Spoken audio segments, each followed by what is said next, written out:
What up, this is Rama Screen covering movies, TV, and entertainment, and here's my review of Netflix series Disenchantment Part 4. Hey, before you watch my review, please subscribe to my channel, press that like button, and ring that bell so you can get notified whenever I post new videos. And if you'd like to help support this channel, please do so at patreon.com/ramascreen. That's patreon.com/ramascreen. Let's rock this. So yes, this review embargo lifts at the same time as Part 4 premiere, but still, I've made a promise to Netflix to not spill spoilers, so this review is spoiler-free. I repeat, there are no spoilers in this video review. You know, I freaking love this show, and guess what? It has not yet disappointed me. I'm saying that as a guy who's fallen out of love with Matt Groening's The Simpsons a long time ago. I just couldn't connect with The Simpsons brand of humor anymore, which by the way is not able to keep up with the times. And so when Disenchantment came along that mostly focuses on medieval fantasy jokes, I was hooked. I was all in. There's just something about Beanie's tomboy personality and her wacky adventures that are just irresistible. Now, having said all that, this new Part 4 is a hit and miss. It's just not as strong as its previous seasons, and that's okay. You probably won't find yourself rolling on the floor this time around, but hey, you'll get to see some backstories that were not there before. The writers are finally peeling the layers on how these characters came to be. The story kinda drags in the middle episodes, but I still enjoy this season's surprisingly mature way of exploring the characters' loneliness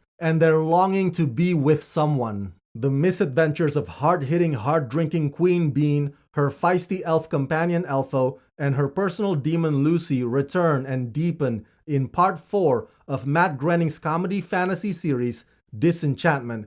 The mystery of Dreamland's origins and the stakes for its future become even clearer as our trio and King Zog find themselves on personal journeys that will ultimately tie into the kingdom's fate. Separated at the end of Part 3, our heroes now race to reunite in this sweeping series of 10 episodes. They'll find themselves everywhere, from the depths of hell to the clouds of heaven, and everywhere in between, including Ogreland, Steamland, Underwater, Monasteries, Insane Asylum, the Enchanted Forest, the Dreamscape, and more. All the while, puzzle pieces both canonical and personal will reveal themselves to eager fans.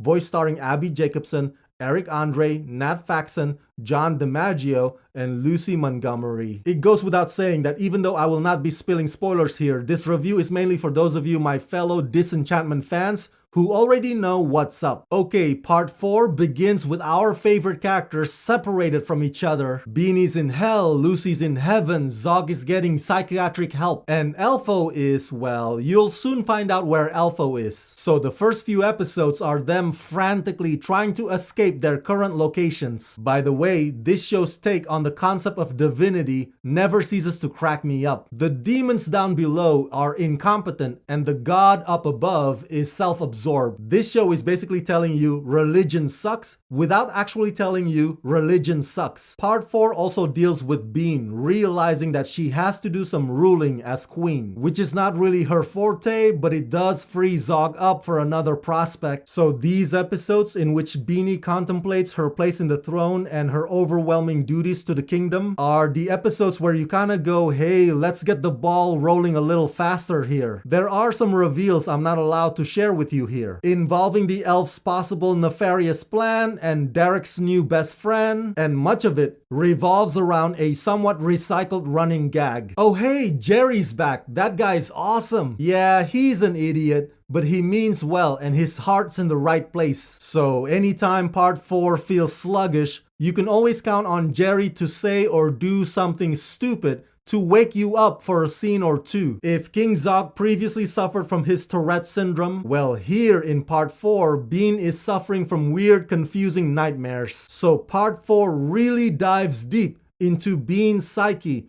her burden of responsibilities, and her profound search for romance and her own self. Does that sometimes happen at the expense of the humor? Yeah, kinda. But it only makes me more curious as to where it's going. I think that that's all I can say about Disenchantment Part 4 without giving too much away. It's so very obvious that this new season is only for the fans. Part 4 is about opening up different sides or different truth about these characters whom you are already familiar with.